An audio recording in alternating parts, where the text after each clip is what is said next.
Okay, cool. Let's go. Let's doing it. Wait, okay. Wow, I always make fun of my professors at school for not knowing how Zoom works, but here I am.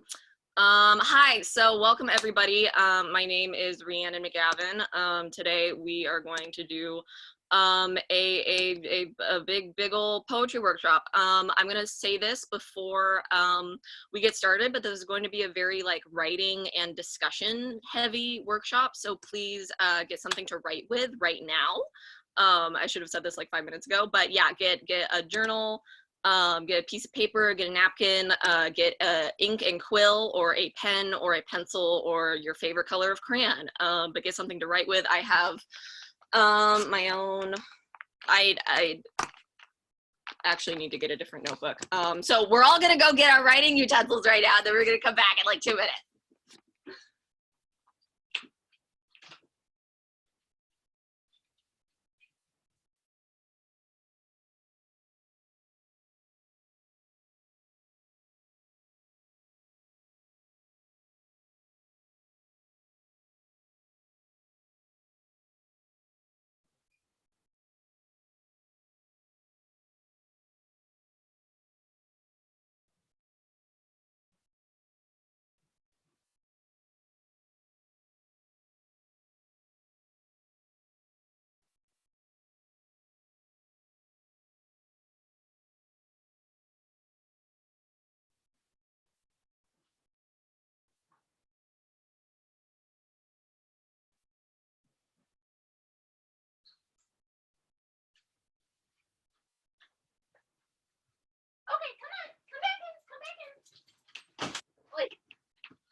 Okay. Cool. I am tearing open this moleskin right now. So this is a writing and discussion heavy workshop. Okay.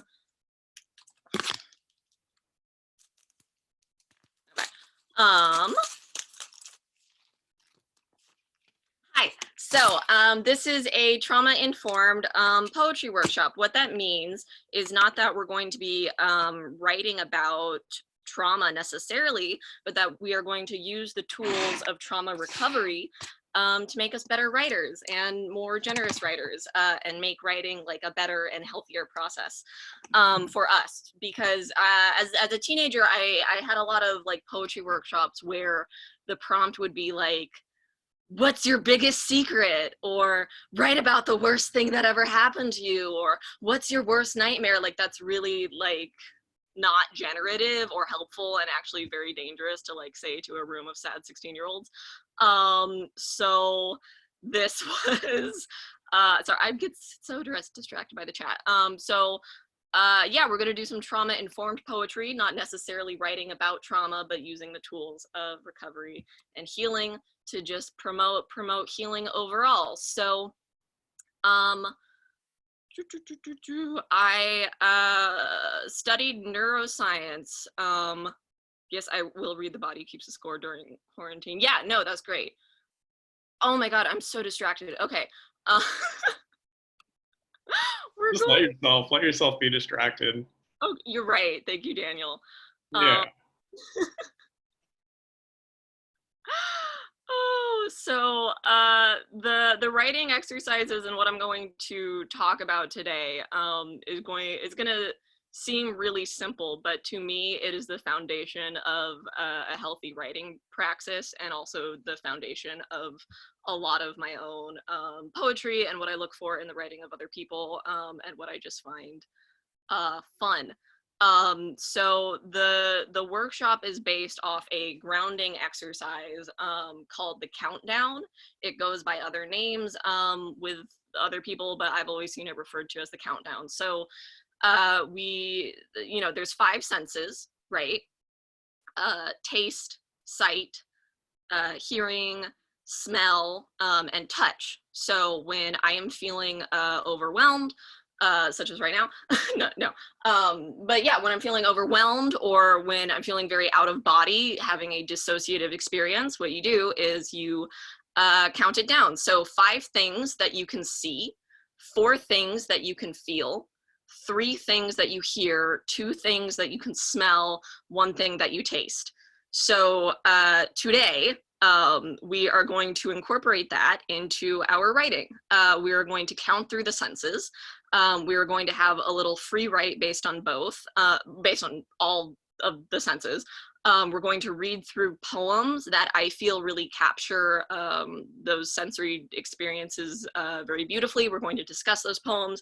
And then we're going to have a free write for both of those, and then move on to the next one until we have all counted down. Yeah, this workshop is about getting to know the body in a safe and fun way.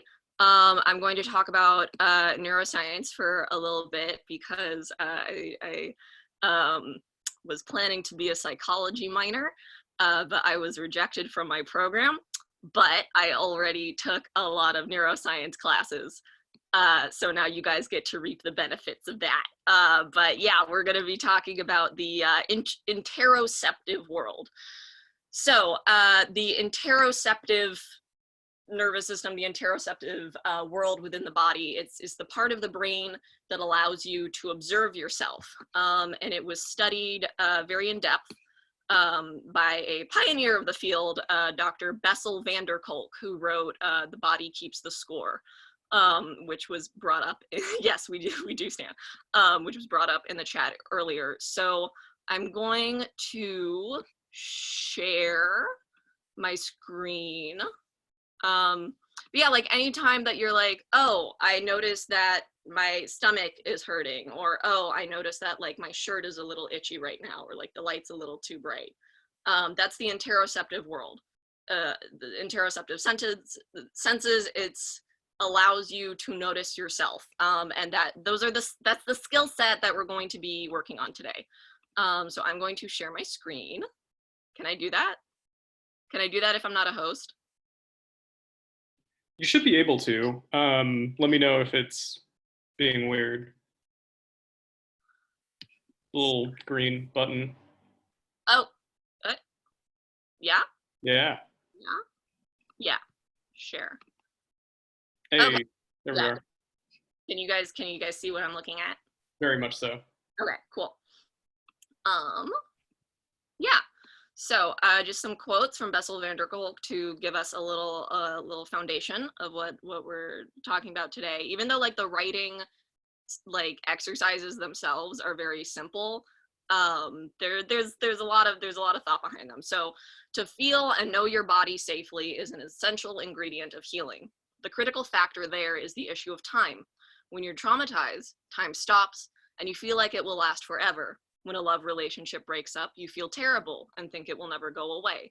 A very important part of healing from trauma is to get that sense of that every moment is different from the next moment. So when we're very aware of our sensory experiences, when I know that like the light at 3 p.m. hits and feels different than the light at 4 p.m., it's a way to create time for myself in a way, you know, that's not centered on like productivity or like time on the clock, but just like I can be my own timekeeper in terms of just what I feel, you know, is happening within my own body, what I can notice for myself. The function of emotion is emotion. I put the emphasis wrong. To engage in action. If you are afraid, you want to move away from the object of fear. If you become angry, you feel as if you want to engage or get physical with whomever is making you angry. If you love someone, you want to make some movement toward that person. That is the purpose of emotion, to propel us toward action. When you are traumatized, your emotion is paralyzed in a sense. So sensory experience, to me like poetry is the most emotional form of writing. You know, we get to like pin down these little moments and feelings like they're butterflies, and we get to study them in great depth. So as we are working through our sensory free writes, it shouldn't be like just write down kind of concrete descriptions of each sense, you know, as we're going through. And then once you have like a good idea of what you're actually feeling, you know, in that moment, then start thinking about how it makes you feel. Like right now, I feel like my little cotton, sun shirt is very soft and it's loose and it's moving and it's flowy. And because I can track those feelings, those physical sensations, I feel nice and I feel cute and I feel ready to begin this workshop. So again, just one more thing before we really get into it. All of the writing exercises that we're doing today are based off a grounding exercise that is called the countdown, that I've seen referred to as the countdown. It has other names. It's very, fluid. But this is it, highlighting. So when you are feeling out of body, having a dissociative experience, or feeling very overwhelmed with, sensory overload, I find it very helpful to count it down. So 5 things that I see, 4 things that I physically feel, 3 things that I hear, 2 things that I smell, and 1 thing that I can taste. And that just grounds me in my body, and I can feel, the moments passing from one to the next, and the time changing, and the bad feeling slowly going away as I move forward through my own time. Yeah, so just with all of that in mind, the first thing that we're going to do is just a 5-minute free write of whatever, just whatever is on your mind right now. Just do not stop moving your pen for 5 straight minutes. I'm gonna keep time. So is everyone prepared to have a little free write? Can I get a thumbs up? Cool. Okay, I'm starting the timer now.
everybody. Okay, finish that finish that sentence. Finish that last line. And then put your pen down and take a nice big breath.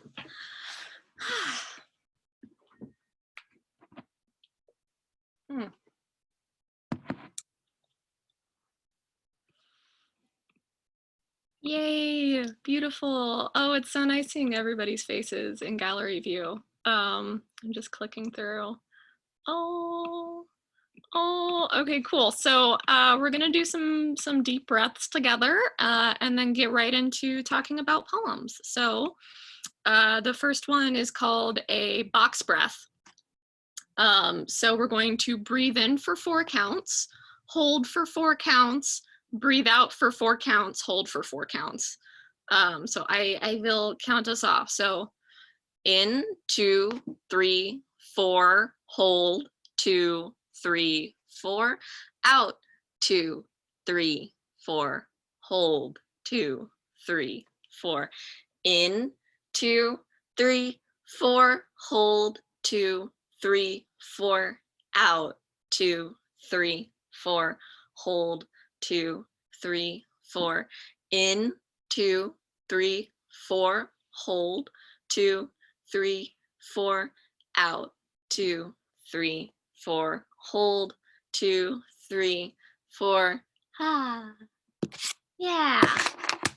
So I hope that everyone is feeling clear-headed and loose after that after that little free write. So now, wait, what did I do? Okay, yes, cool. So now we are going to get into talking about poems. So we're going to count through. I've selected 1 beautiful poem per sense that we are going to talk about today. So I will need volunteers to read poems, and then we're going to discuss them and then have a little free write based on those sense. Again, that's going to be the outline of the workshop. I'm looking at the chat right now. Screen sharing during the, oh, yes. Okay, yeah, cool. Great, let's get into it. So first up, we have Sight.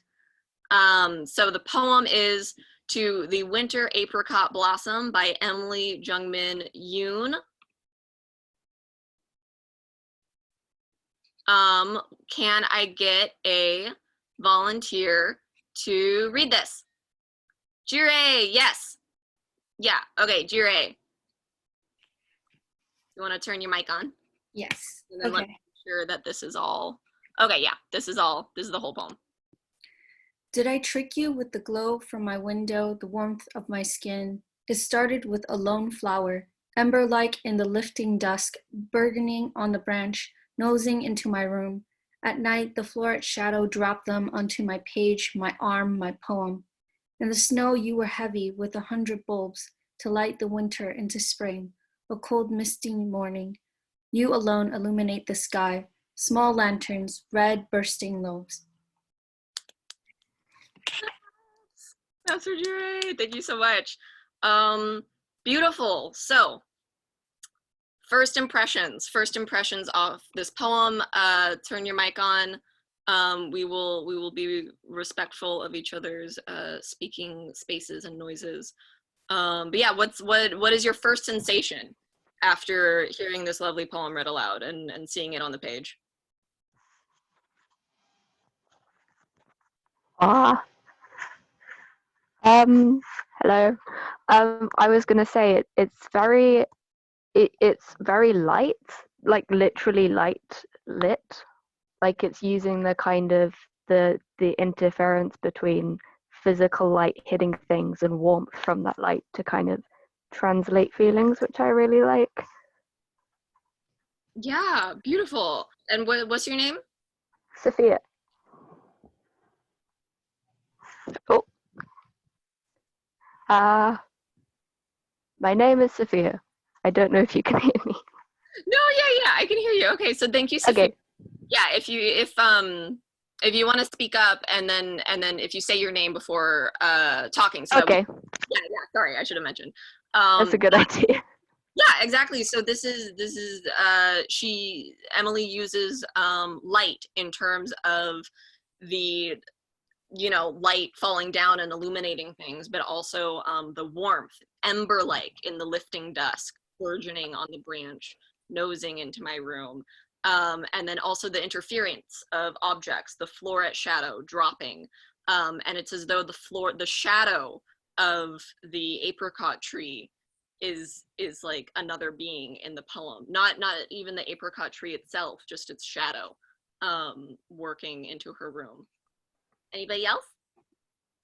Yeah. Oh, I'm Sydney. I really loved how she talks about warmth, especially when she goes into winter, into spring, and it felt, I don't know, like when you stepped into it, like this coming of the warmth, and how you're sort of leaving something that felt heavy and that felt dark to something where you're a lot more free, and it's just a lot more light, and you're sort of safe there. Yeah, that's so true. We have seasonal change in this poem as well over the course of just 5 little stanzas. Feeling the weather change. Sorry, 1 second. I have a family member.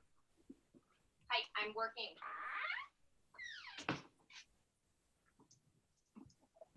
We love working from home. Yeah, anybody else? Immediate sensations upon reading the poem. Sorry. Hi, it's Isabella. Hello. So yeah, just similarly to what Sydney said, like for me, what really kind of hit was her mentioning of the warmth and like the blooming of the flowers, because I know like for a lot of people, like we're just shifting into spring, although here on the East Coast we're getting snow tomorrow, which is awful. But it's like the whole seasonal shift and how that tends to shift in like the moods, like with seasonal depression, especially during winter, it's like the heaviness. Whereas like when she mentions the warmth and like the glow, it's like the kind of the embodiment of like happiness that comes with like spring and like that coming back. So that's just what I kind of thought of. Yeah, gorgeous. I mean, like look at how the poem starts. Did I trick you? Did I trick you with the glow from my window, the warmth of my skin? So talking about light in the poem, right? Thinking about the light coming from the speaker's own room, the warmth of her own skin, those like living sensations reaching out to the apricot tree. Anybody else? Hi. Yeah, just something quick. Something that really struck me hearing the poem was the centrality of the apricot tree, and how much, even when you're not looking at the tree, it is definitely the focus of the poem. It never loses sight of its subject, which is something I appreciate. It's pretty easy to make a poem focused on vision very busy, and by avoiding making it so busy, the poem becomes more effective in describing its subject. Yeah, absolutely. Like so, and I think she accomplishes that so beautifully too in the line breaks. The line break, Sure. where every single break happens at like a phrase. Like everything that she looks at, the glow of the window is its own thing. The warmth of my skin, a lone flower, ember-like, burgeoning on the branch. Like everything that she's looking at gets its own space to be, and it feels so natural. It doesn't feel like she's pointing, to all. In a sense, it's a dialogue with the tree. Yeah, a dialogue with the tree. I love it. Love speaking to trees. Nora, do you want to hop in? Yeah, sorry. I just wanted to say that I thought of like when I heard the poem, I wasn't paying attention necessarily to what it was describing, and I almost at first thought it was talking about the moon, and I thought that was interesting how like she's saying you alone illuminate the sky, and like it could perhaps be a extended metaphor, or even just the fact that it's talking about flowers related to celestial bodies. Like I find that a poem that can mean many different things is a very beautiful poem. Yeah, gorgeous. Thank you. Okay, looking in the chat, Ella, if you want to talk also and you're not able to get through the Zoom mics, just put your name in the chat and I'll shout you out. So Ella? Hello. something that jumped out at me on first hearing it, like the third line, the warmth of my skin, like she inserts herself into the poem as part of the scene. Like she's not just taking in what's around her, she's physically there and exists, and it's not just surroundings. And I don't know, I like that she has a sense of self and that she's part of the world that she lives in. That's what jumped out at me. Yeah, yeah, absolutely. It's kind of it's like I think this was Thoreau's kind of yeah, okay. So like with the transcendental movement of poetry in America in the like late 1800s, the like ideal state of being was to be like a translucent bubble. So either like translucent bubble or a transparent bubble.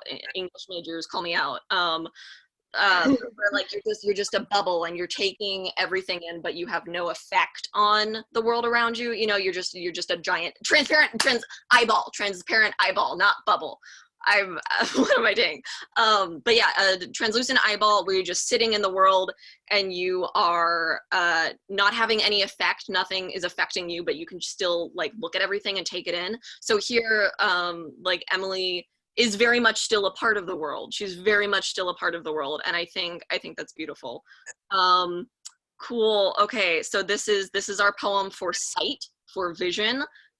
We are going to move into a 5-minute free write based on vision, based on anything either in your memory or around you that is just like flashing, you know, in your head right now, focused on sight, on vision. 5-minute free write. Don't let your pen stop moving. I will count you down to start, and then we will move on to our next sense. And start.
bless our timer. It has been 5 minutes. I hope we are feeling good. I hope we are taking stock of our visual sensation. And now we are, okay, we're gonna do some more deep breaths and then move on to the next sentence. So finish that last thought, finish that last line, put down your pen, and we're gonna do some more box breaths. So in for 4 counts, hold for 4 counts, out for 4, hold for 4, continue breathing. So I will count us off.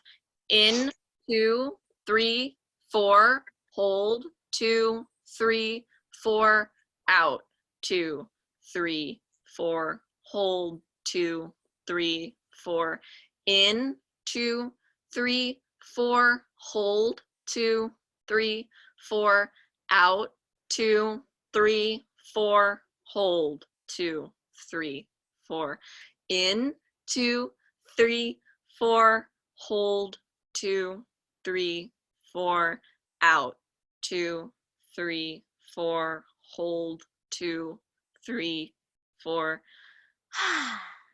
Yay, lovely. Thank you. I'm bringing back the chat function.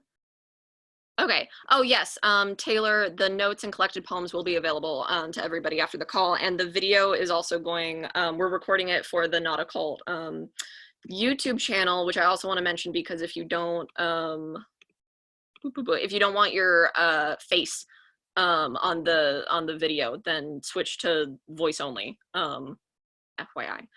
Note the dates of the poems. Yes, I will. Okay, so now we are moving on to touch with this poem from Kim Adonisio. Can I get a volunteer to read? Ruby, yes, Ruby Siago, take us away. I love this poem. Kim Adonisio's Stolen Moments. What happened once, so now it's best in memory. An orange he sliced, the skin unbroken, then the knife, the chilled wedge lifted to my mouth, his mouth, the thin membrane between us, the exquisite orange, tongue, orange, my nakedness and his, the way he pushed me up against the fridge. Now I get to feel his hands again, the kiss that didn't last, but sent some neural twin flashing wildly through the cortex. Love's merciless, the way it travels in and keeps emitting light. Beside the stove, we ate an orange, and there were purple flowers on the table, and we still had ours. Snaps. Sexy. Snaps for Kim. Yeah, this poem destroys me. It like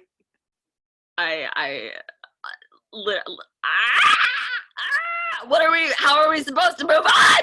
What are we supposed to do now, Kim? Yeah, so first impressions. Anybody? I've got a thought. Hello? Hi. Can you hear me? Hey, it's Danny. I wanted to say that freaking line, the sent some neural twin flashing wildly through the cortex. Like, again, like you said, what are we supposed to do with that? Like, that's just bonkers to me, but also it so accurately reflects that feeling that you get, like when you I don't know if anyone else has this, but you dream of like holding hands with someone you've never held hands with, but then the thought of holding hands with them, like you wake up and you still feel like you're holding hands with them. Yeah. Or like, you know, hugging someone or like kissing someone, like it just sticks in a way that like so few other thoughts do. And so just like she summed up that feeling so well in such a visceral way. Yeah, thank you. Okay, I'm gonna look to the chat for a second. Ella says lots of concrete nouns elicit more emotion in me. So true, because like we know what an orange is, we know what a fridge is. I have those in my house right now. I know exactly what she's talking about. So it just like so many concrete details in this poem just pull you in. She sets up the scene, you know exactly what's happening. You still can't like go anywhere. Like it's so good. You cannot look away. You can't feel anything else. Olivia, do you wanna say something? Olivia, who's geeking out. Olivia. I was geeking over the line in the line break, "Love's merciless," the way it travels and keeps emitting light. Like, I was, first of all, the gall of splitting after loves is like, oh my God. I was like, ooh. And then like the way that line just keeps going on, like it's over several lines, it just keeps going. I feel like it just really, like, it's the perfect example of the exact meaning of the poem going along with the exact break and the pause. Like, it's just a really, really great line, and I'm just Yes, the enjambment here. So when a line travels on to the next, our fancy poetic term for that is called enjambment. Yeah, the enjambment in this poem is just a really, yeah, it slaps. Yeah, because like the touch keeps going on, the sensation keeps going on, the memory of it keeps going on. Gorgeous. Okay, looking in the chat. Alexis? Yes. So I was gonna say, like, although this isn't exactly feeling, I think this best illustrated for me kind of like what was being said was the line that says, "So now it's best in memory." Because, like, I don't know, I felt a very strong connection with that, because a lot of what I write is like connected to memory rather than the now, and it just made it feel a lot more real to me. Yeah, gorgeous. Okay, Paloma? Hi. I loved the way that it contrasted the fridge, because like fridges are cold, and the cool of the orange with the sex, because sex is hot, and then you can feel the cold, and I just really liked that. Yeah, she's working with so many registers of physical sensation. Like there's the juicy orange, the sharpness of the knife, the cold fridge, the hot steamy nakedness, the tongue. Oh my God, the tongue, and then like the imagined movement of a thought flashing wildly through the cortex. Like I just get this image of someone running through a field. Okay. Asha? Hi. No, yeah, this like poem really destroyed my whole world. I feel like the orange like does, like someone said, like it's like when you wake up and you still feel like you're holding someone's hand. It's like you can never get rid of like orange from like under your fingernails, like after you peel it. And like I felt like it just like it is like this like memory that's so stuck. And it like feels like this like sticky orange you can't like get rid of. And I think it's so perfectly framed between like what happened once and when we still had ours, and like just these like two really like, it's like very clear that this is over, but it's like it still exists in this like sticky memory, and I love it. like you already know where the poem is going. You know it ends from the first line. You know it's a short poem. It's less than a page. Like you know they don't end up together at the end, and she tells you that, and then she still takes you on this whole journey. Okay, we're gonna Sydney and Preeti are gonna talk, and then we're gonna go into our free write, so we get through the poem. So Sydney? Oh, all right. So I love how it feels like she's not supposed to want to treat this so much. It feels like she is so overwhelmed by this. She's so with this other person, and she, ooh, I totally butchered that. But she this one moment. Sydney, she just goes back to describing the room. Wait, your audio is breaking. breaking. Oh, am I muted? Start over. Okay. It's fine. Well, good. Okay. I really love how.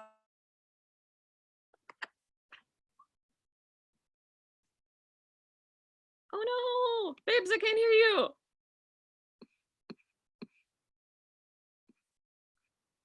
Like the other person really.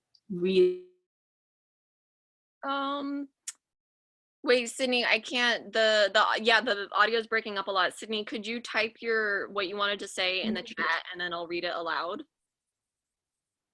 Okay, sure. Okay, thank you, babes. Poem feels like the final shot of Call Me by Your Name. Yes, reminds me of the Richard Sykin Scheherazade line. Yeah, absolutely. Okay, Preeti, can you take us away? Yeah, I just wanted to very quickly add that I love how cleverly it moves from like a big idea or a thought to a smaller or a more concrete image. I really like that movement from Love's Merciless, the way it travels in and keeps emitting light. Beside the stove, we ate an orange. And I was like, wait, hang on. You just said something really important. And now we're looking at a stove and an orange. So I think it's like I don't know how she does it, but like she takes her time and earns that big thought and then gets out of it. Yes, yeah, she earns the big finish and then she drops it and walks away. And this is something that is so important. Like this is why to me I feel that sensory descriptions and sensory experience is like the foundation of all good writing, because like I as a reader am so concretely in this room with them, you know, because she spent so much of the poem just building up and building up to this like love's merciless, the way it travels in and keeps emitting light. Like if she started off the poem with that, I'd be like, get out of here, Kim. But because she built up to that, she earned my trust. She brought me into the poem, and then she gets to destroy me, and then I leave, you know, reading the poem with like my personality changed and all fucked up. So yeah, fantastic. Okay. Okay, Sydney. There's too many things on the screen. Okay, Sydney. Okay, Sydney says, I just loved how it felt like she wanted to stay in this moment that she wasn't supposed to. Yes, I also loved how she moved from this incredibly sexual thought and just describes the flowers to sort of minimize everything. Yeah, exactly. So like you get the big intense motions and then you drop it, get off the stage. Yeah. The Frank Ocean lyric about having an orange and waking up to your, yeah. Wow, what is it with citrus? What is it with citrus? Okay. So now that we're all emotionally destroyed, we're gonna do a 5-minute free write, thinking about touch. And then we will move on to the next sentence. So 5-minute free writing. Don't let your pen stop moving on touch. Starting.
Ha ha ha ha. Unmuted, unmuted. No one can mute me. I will be loud forever.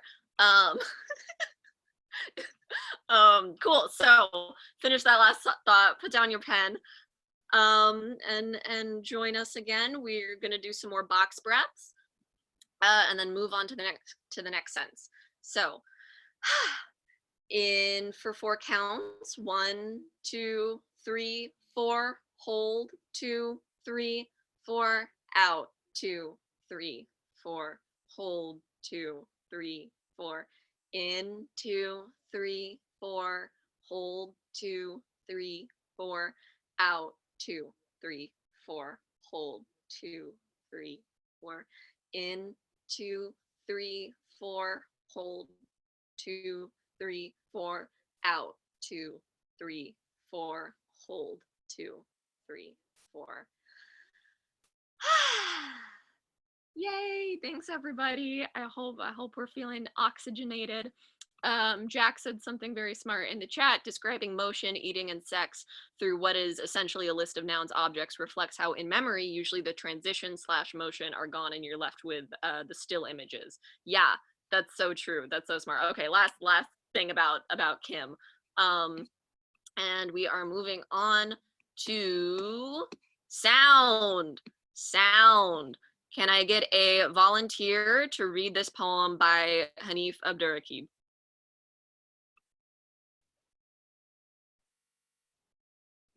Ooh, Isabella. Okay. I also just can't see all of it. I don't know if it's just me, so I might need you to. Oh, yes. Yeah. Can you see it now? Okay.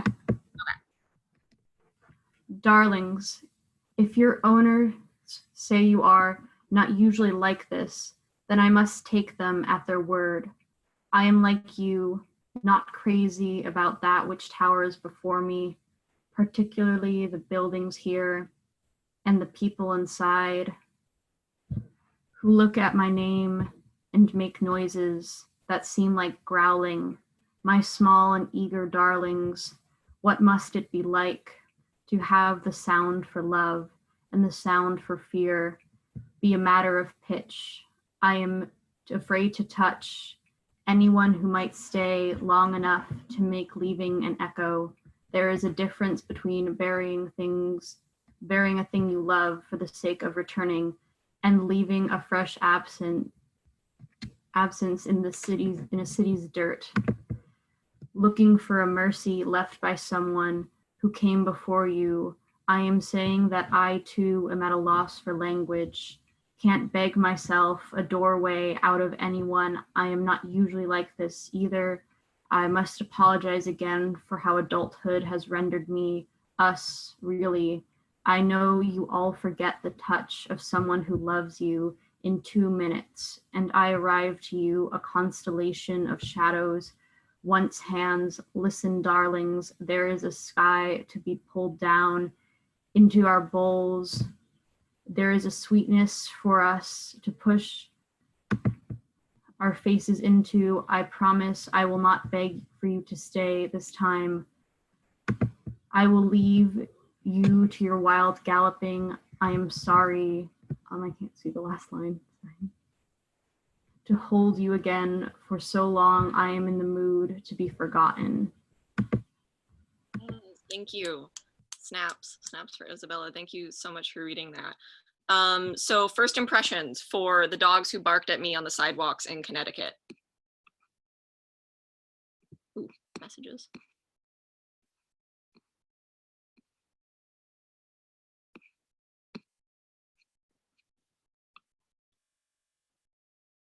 Lulu. Hi, I'm Lulu. Can you hear me? The first thing that stuck out to me, the line about being afraid to touch anyone who might stay long enough to make leaving an echo, felt like a really good companion to the last poem about a lot of the importance of something being realized after you don't have it anymore and you're prizing it kind of in memory. Mm-hmm. That's all. Yeah, absolutely. Okay, I'm looking through the chat. Alan, do you want to jump in? Yeah, what I really liked, I don't know if this was entirely intentional, is that it really captured the like surrealism of being alone in a city and how it captured like the train of thinking with slashes periodically. And it really connected with me, like the awkwardness and like the way reality feels altered when you're like alone in a city and you hear the dogs barking. I just really appreciated that form of like train of thought writing. Yeah, absolutely. And with this poem too, I think it is so, you know, the title of the poem, For the Dogs Who Barked at Me on the Sidewalks in Connecticut. Like this is so much a poem also about being a Black man in America and being in a white suburb and having the dogs bark at you and like, oh, they're not usually like this. But for him, just walking through a new city is immediately a place of danger and an experience of danger. As well too, because his name is very obviously Muslim. And he says that the people inside of the buildings in Connecticut in the white suburb who look at my name and make noises that seem like growling.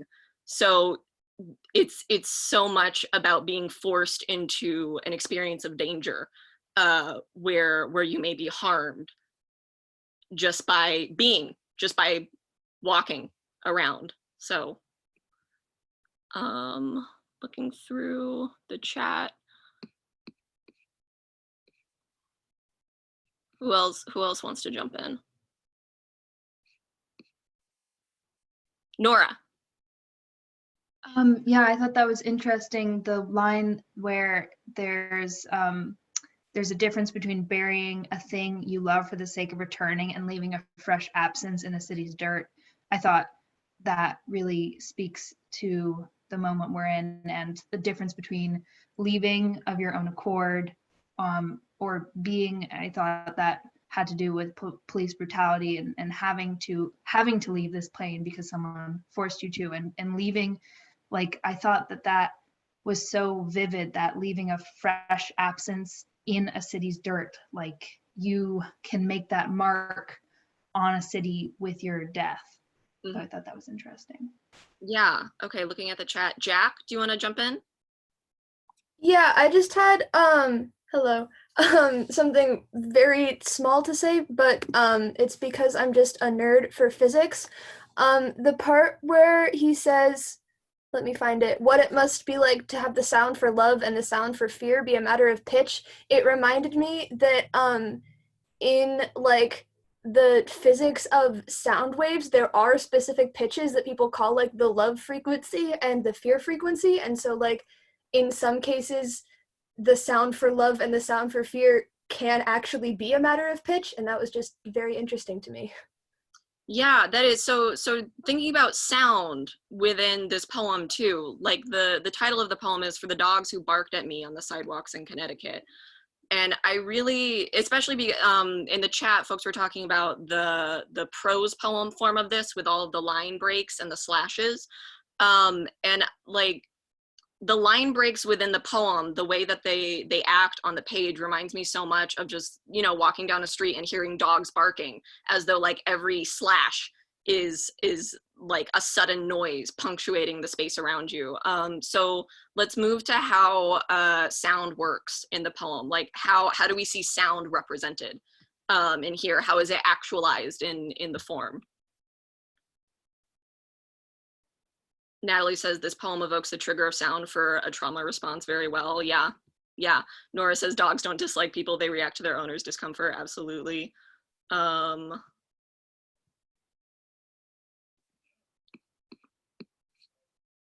Danielle? Yeah, hey, I just was thinking, by going off of what you just said about that sort of the slashes as the dog barks, I think it's interesting because it creates a sort of dialogue between the narrator and the dogs. It's not with the other people, it's with the dogs. And again, if we're talking about racialized danger and racialized fear, I think there's this sort of like, there's no point in trying to communicate with the people because they're not going to communicate with you.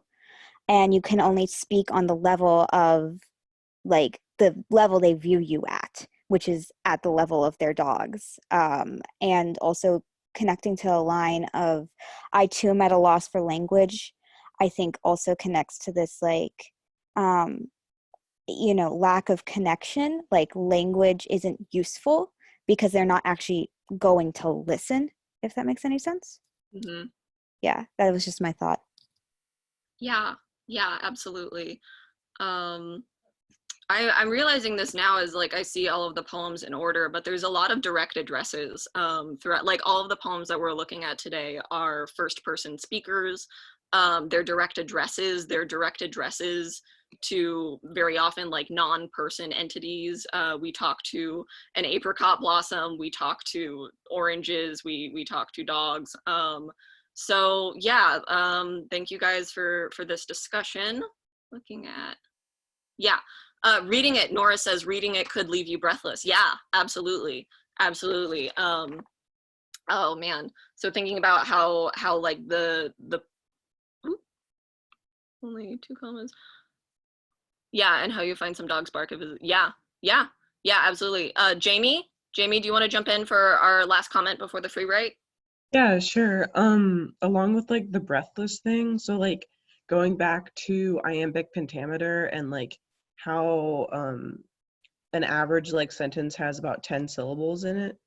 So like anything less than like 10 syllables, it creates this very like breathy and like rushed feeling that like what other people were saying, which I think is really cool and adds to like this auditory effect that the poem has. Yeah, thinking about how the poem, and this is why I'm so glad that like we're reading these poems aloud, because like as writers we have to think about how the poems sound in the air as much as how they look on the page. Like these are living, moving things. So I'm going to start the timer for our 5-minute free write on sound, starting now.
Okay.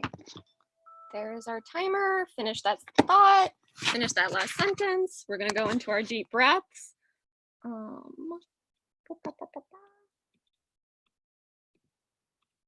Okay, everybody. Everybody, welcome back.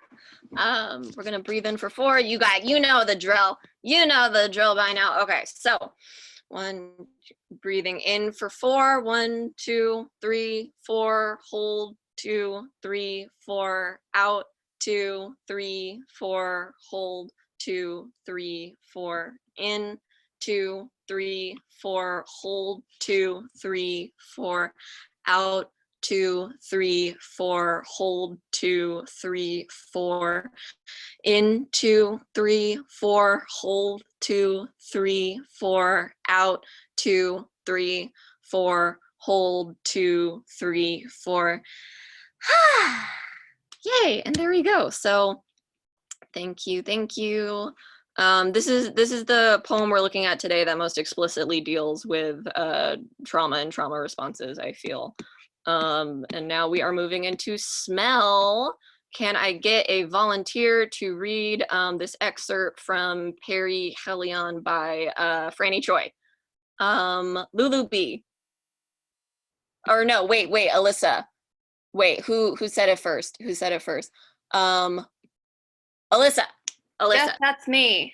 Okay, hello. Strawberry Moon. The house was filled with the smell of it. The last misshapen, sweet, heavy berries of the season losing their shapes on the stove.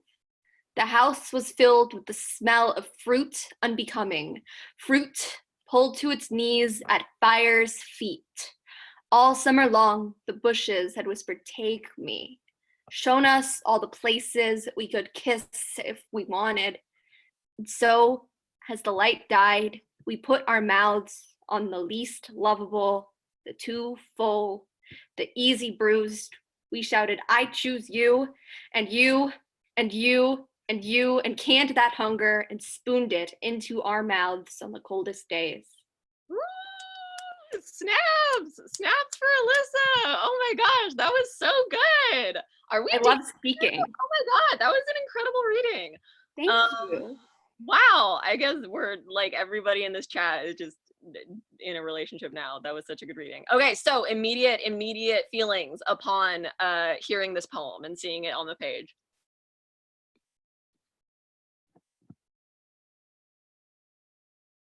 Sophia, jump in. Hang on. Hi, I'm Sophia. I was thinking about how in the last poem we had the use of fruit used so sensually, and in this case it's kind of fruit that's gone moldy and misshapen.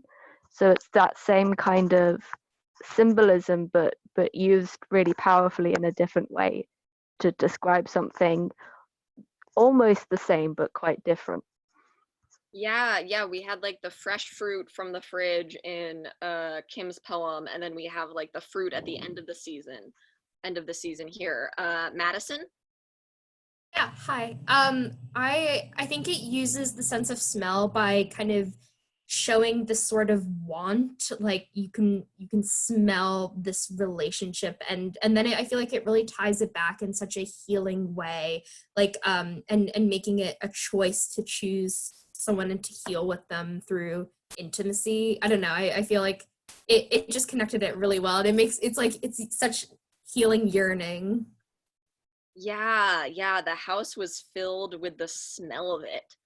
Oh, I love it. And like, I mean, I picked this poem because I make strawberry jam like every year, and it's so nice. And like personally, I'm so familiar with just like the smell of fruit unbecoming, and like the kind of like that sticky, sweet warmth, and it's so good. And smell is honestly, it's my favorite sense. And I could like, okay, once like we're all fucking out of this, I want so bad to do like a poetry workshop with a bunch of like perfumers, and like we all do poetry exercises based on like how the perfumes smell. I think that would be great. That's my goal for when we're all allowed to be in rooms together.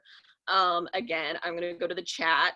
Sydney says, I feel like they're using the fruit to cope with something a lot darker. I know I'm always looking, the kissing was brought up because of the inhale at the start of a kiss. Ooh, yeah, it feels so quietly intimate like that. Very nice. Reminds me of Blackberry Picking by Seamus Heaney. Definitely really good poem. From that, also a queer icon, Seamus Heaney.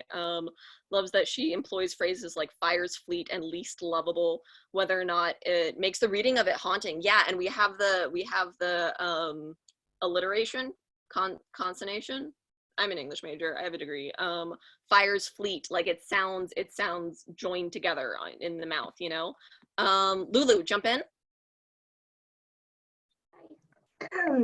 I like that list at the end of the least lovable, the twofold, the easy bruise, and how much value they're placing on something that's not traditionally seen as valuable. And we're specifically from like a trauma-informed reading of like learning to really like and value those twofold and easily bruised parts of yourself and your story, and not just like neutral acceptance, but active.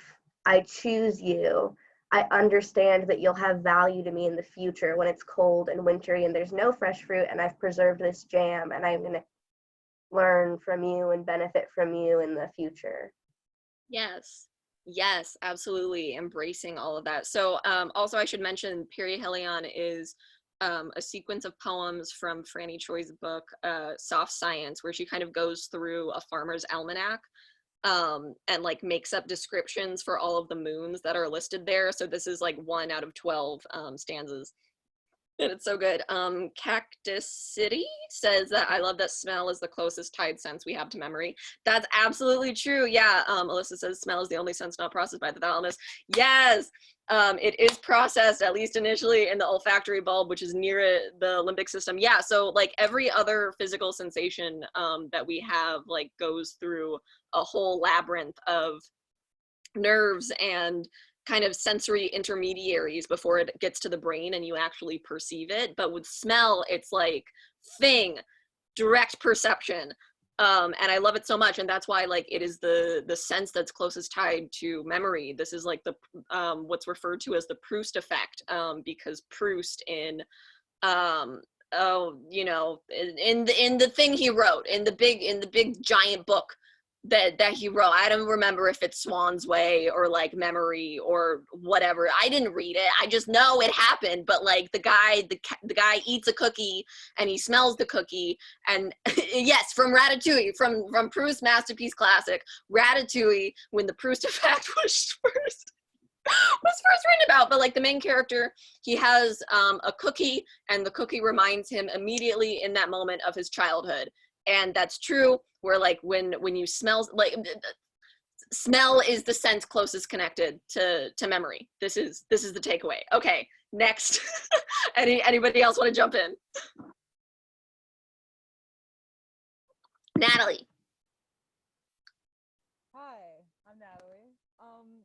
It almost feels like the fruit itself is kind of longing to be eaten, which is interesting. Like it seems like the trees or the fruit themselves have a voice in this poem, and I think that kind of adds to the power of like the smell of the fruit representing like, I don't know, whatever desire is happening between potentially people in this poem, but also like the desire that you have for like the thing that you smell, which can be the fruit in a lot of cases. So yeah, cool. Yes, we talk about how fruit is so sensual, and it's like the fruit is sensual in itself almost in this poem. So Yeah, so much sensuality of this. Also use of the personal pronoun we here as opposed to just a single narrator. Yeah, it's second person personal pronoun, where it's like we instead of I, which is nice. Yeah, so she's speaking as a unit. She's speaking as a pair, as a couple perhaps. Alyssa has a neuroanatomy exam on Monday. Oh, snaps for Alyssa. You're gonna do great. Okay, cool. So this is smell. Anyone want to jump in for our last comment on smell for our free write?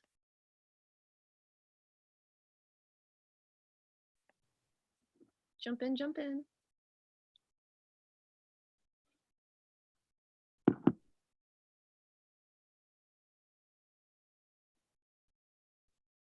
Okay, we're going directly into the free write. I'm gonna start the timer for 5 minutes. Starting, everybody got your pen? Okay, and now.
That's our timer.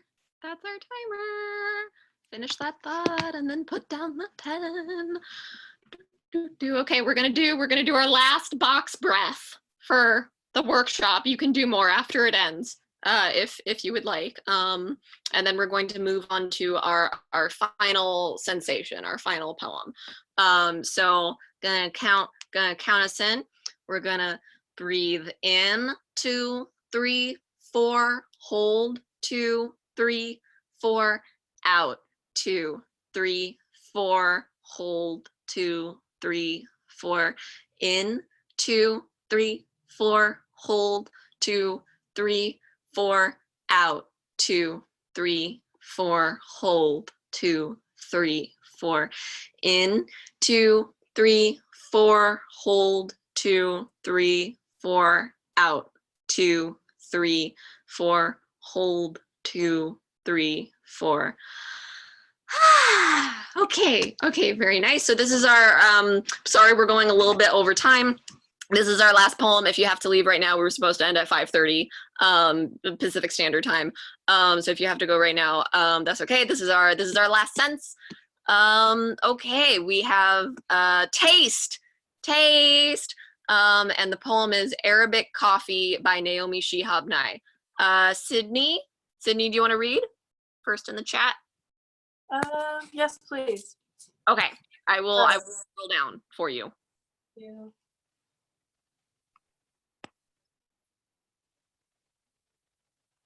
Okay. I think I'm missing one last stanza. Yeah. I will scroll down. Oh, all right, sorry.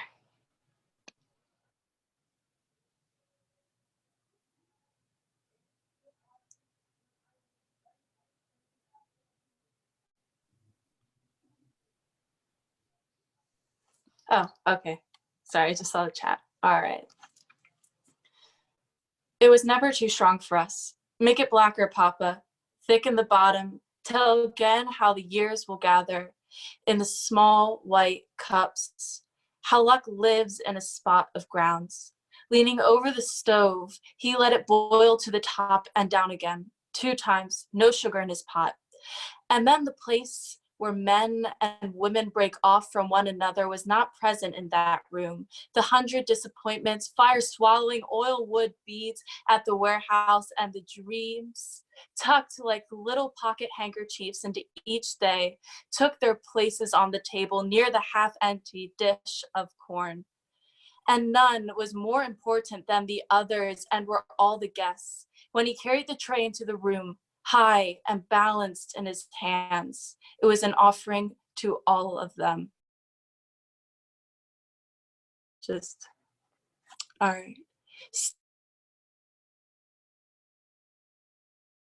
The coffee was the center of the flower.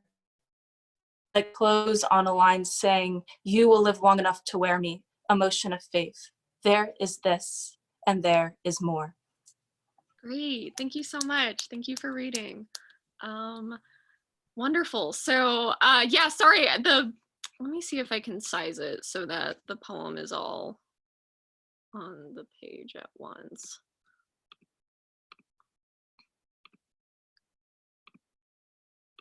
Can anybody?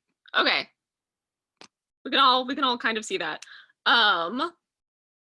Cool. So first impressions. Well, it was definitely about coffee, but then it also brought, especially talking about Arabic coffee, the coffee tradition brings a lot of cultural weight behind it.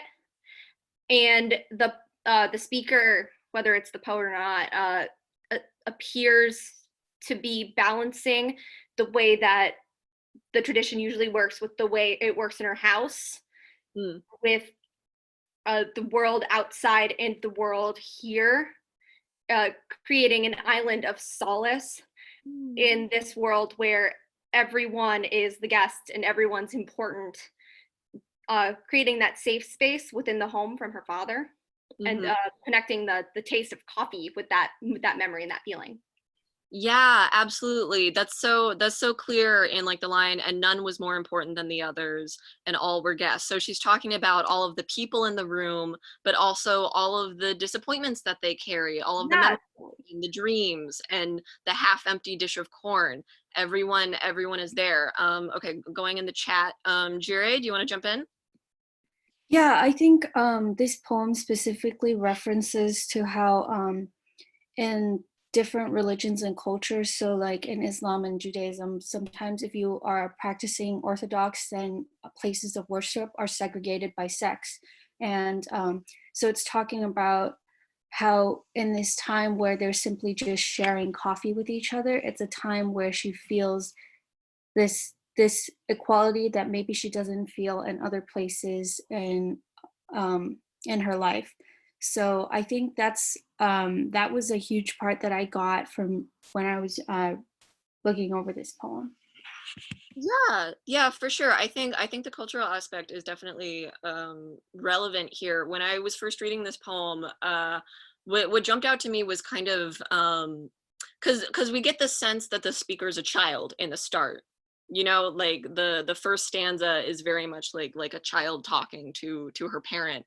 And when like the more mature speaker comes in the second longer chunk, the place where men and women break off from one another was not present in that room. I thought of like divorce and like parents separating and watching the adults, you know, who you love, who are in your family, like slowly kind of grow apart from each other. But here, you know, in this place in the kitchen, like everyone is still together, with all of their dreams and disappointments. Paloma. I like how she made the coffee a promise, because like as long as she could taste the coffee, her culture would keep going. Like, you will live long enough to wear me. There is this, there is more. And like the coffee was that, and the culture was that. Yeah, you will live long enough to wear me, emotion of faith. There is this and there is more. Absolutely. Like we get that in the sense of her own individual life moving forward, but also Naomi Shihab Nye, you know, as a Palestinian American, like being able to see into the future like that and have faith that you will still be there, that your family will still be there, is so integral and central. Going down, Sophia, do you want to jump in? Yes, I it struck me very strongly. I was raised I'm British and I was also raised Catholic, and there are such strong similarities between like the religious aspects but also the drink and how much it brings people together. Like anywhere you go in England, if you're having a bad time, someone will offer you tea. It's like the first thing that will happen. And I know that it's a very stereotypical thing, but it is also something that's like just a really strong thing. And yet, tea in England was something that was also very much stolen from other cultures. And I just so many thoughts from this poem about kind of the similarities and the differences and the connections to cultures that are the same and yet different. Yeah, certainly. And like so this is the poem for taste, right? So how does taste present itself in the poem? How is that actualized through the form and writing that the writer's using? I think taste, for me, it's more in the texture of the coffee. So for me, the taste of tea is like milky and quite thin, but for her, it's like this really strong, thick taste. And I think that kind of shows in this really rich culture where the similarity between the culture and the experiences are it's just very beautiful. Yeah. Anyone else on taste in how it's represented in the poem? Lulu?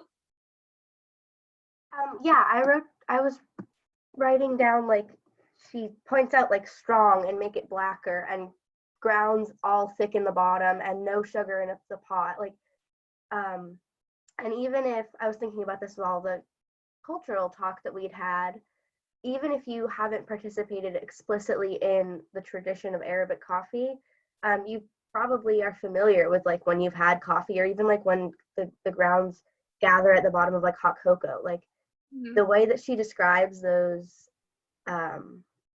that like mouth experience cuts through a lot of it and makes it accessible, I feel. Yeah, yeah, the taste is supposed to stick with you, or the strength of flavor is the strength of the promise. Yeah, like it's going to be a taste that lingers in your mouth. The way food and drink are a way we care for each other. Sometimes we don't even have to say anything. The comfort is in the taste of something someone else prepared for you. Yeah, there's so much care. There's so much care and tenderness in this poem. Like even in like the bitterest of coffee. Right. Okay. Last comment on this wonderful poem from Miss Naomi. Ella, do you want to jump in? Yeah.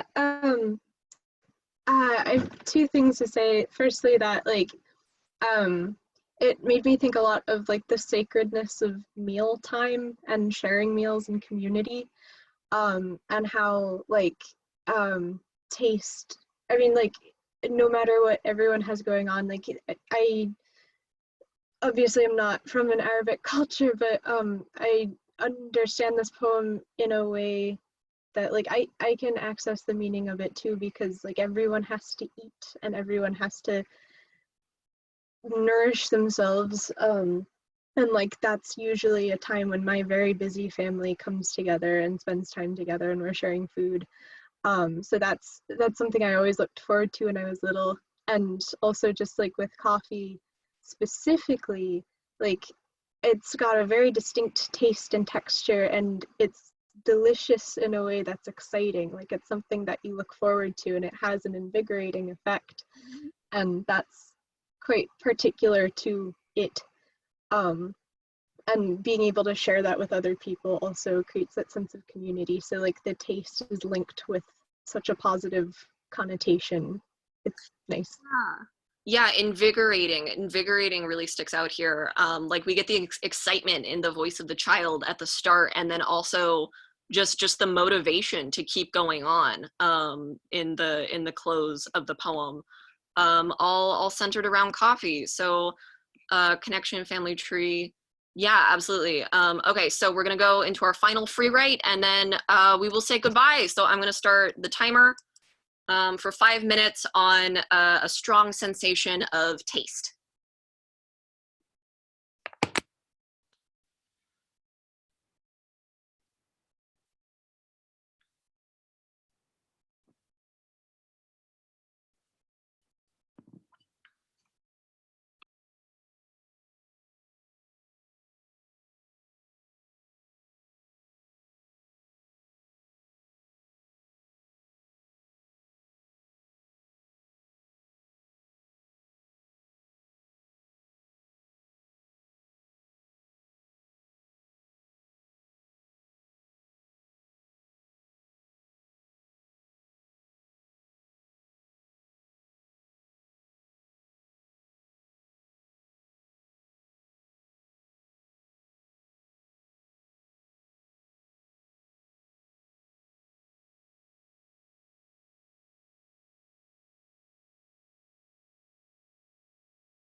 That's our time.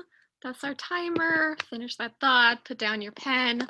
I'm going to stop my screen share. Wah! There we go. Great. Okay. Thank you so much for writing today, everybody. I hope we all feel good. I hope we got lots of writing done today. Ooh. Ooh, oh, thank you. So yeah, thank you so much for tuning in. I really love this exercise. I do it all the time, just to both ground myself and to make sure that my poems are concrete and specific. As a writer, it makes the process of writing like fun and healthy and good for me to ground myself. And as a reader, when I'm reading these poems, as we read them today, you know, concrete details like this, really specific sensory experiences and descriptions, they jump out at me, they grab me, they pull me deeper into the poem, and I'm like so willing to go wherever the poet wants me to go, wherever the poet's walking, because they're so grounded. So I hope that you feel more grounded as a writer of poetry, as a reader of poetry. Yes, breathing exercise is very important, you know, between our little free write sessions. Cool, I have some general announcements before we all bounce. So this lovely workshop was put on by Not a Cult, which is the press that published my first book. Shout out to Daniel with the beard and the beanie, Mr. Daniel Lisi. So some announcements. We are having a ginormous sale at Notacult.media of all of our books are like 20 to 50% off, including my first book, Branches. So that's fun.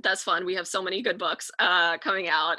Number one quarantine read recommendation is my book. We're also about to break 1,000 subscribers on the YouTube channel. So we have tons of workshops like these up on the channel. We have tons of performance footage, archival footage from the events that we used to host when we were allowed to go places. So please definitely check that out. Don't forget to like and subscribe if you want to. And there's also a bunch more workshops. We're putting on so many workshops right now. This is like more events than we've ever done. So next week, I personally am really excited for Safia's workshop. I am most absolutely tuning in. Yeah, I'm also really excited to finally go to like one of Jessica's workshops and Carla Cordero, fantastic writers under the press. So that is it for today. This workshop is pay what you can. So it's oh, thank you. I like my shirt too. So this workshop is pay what you can. So we keep it that way so that anyone can tune in for free if they want to. I do have PayPal. My Venmo, I'm gonna put my Venmo in the chat, is RhiMcG, and then for PayPal is my name and my email is that. So if you found it useful, and I hope that you did, please let me know. But also no pressure to do anything, because we keep these workshops free for a reason. Yeah, so this workshop is mostly like therapeutic, I feel right now. Please do not, feel pressured to like make your free writes into a poem. This is really just like, if you look at what you wrote today 2 years from now and you're like, oh, that's a nice line, like that the purpose is to feel good right now. But also, if you do end up turning any of this stuff from today into a poem, I would love to read it. So please tag me if you end up posting it or if it gets published anywhere. So yeah, we ever teach a class online? Yeah, oh yeah, I'll definitely be teaching more workshops online. Poetry recommendations for quarantine. Okay, well, now that the workshop is officially over. And we're just hanging out, and I'm gonna take you guys to my bookshelf and give you some recommendations. Rhiannon, please read Proust. I don't need to read Proust because my boyfriend read Proust and he told me all about it the whole time that he was reading it. I don't have to read any classical literature. That's why I have one man in my life who does that for me. I don't need to read Faulkner. I don't need any of it. Okay, poetry recommendations. Okay, collected works of Rita Dove. Collected works of Rita Dove. Oh yeah, okay. Also, I'm going to post all of the poems that we talked about today, and also the books that those poems are from on my Twitter or something.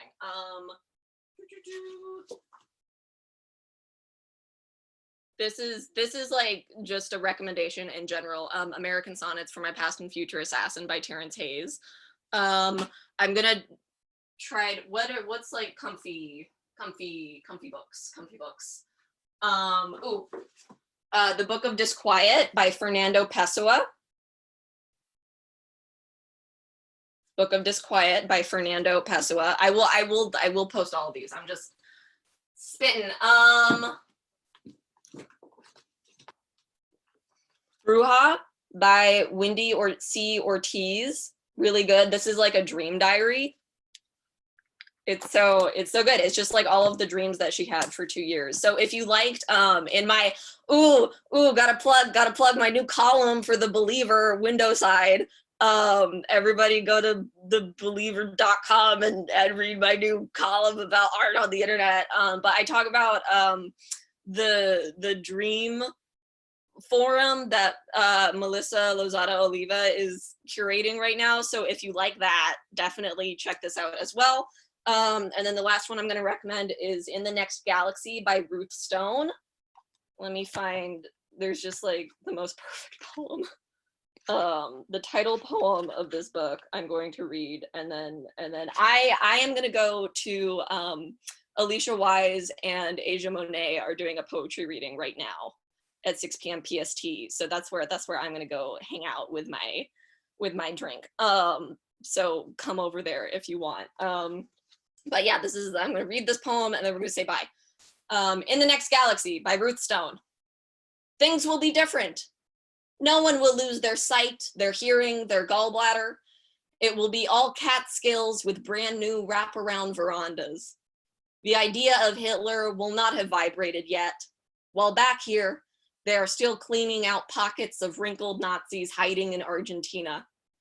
But in the next galaxy, certain planets will have true blue skies and drinking water. And that's it. And that's yeah. Yes, cool. Okay, that's it for me. I'm gonna go make soup. Thank you guys so much for tuning in. Please email me if you have any comments or suggestions or extra questions. I put my email in the chat. Yeah, okay, bye. I hope you guys have a beautiful weekend. Bye.